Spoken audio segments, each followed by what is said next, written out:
الحمدللہ اللہ تعالیٰ نے ہمارے لیے یہ رمضان آسان کیا. اللہ تعالیٰ اس میں آپ کی ہم سب کی عبادات کو قبول کرے. آمین. یہ شب جائزہ ہے، یہ رات بھی اس کو ضائع نہ کریں، عید منائیں. اور عید میں دو چیزیں نہ بھولیں. نمبر ایک، غریبوں کو نہ بھولیں، مسکینوں کو، فقراء کو اس عید میں شامل کریں، ان کو، رشتہ داروں کو اس عید میں شامل کریں. اور دوسرا یہ یاد رکھیں کہ ہم مسلمان ہیں، جب ہم غمگین ہوتے ہیں تو نماز پڑھتے ہیں، کوئی فوت ہو جائے تو ہم نماز پڑھتے ہیں، اور خوشی بھی آئے تو ہم تب بھی نماز پڑھتے ہیں.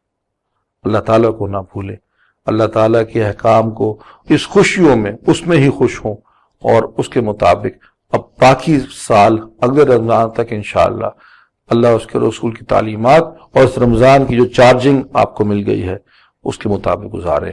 اللہ تعالیٰ قبول فرمائے، اللہ تعالیٰ آسان فرمائے، اور پھر سے ہمارے ناظرین کو اور آپ کو سب لوگوں کو عید مبارک.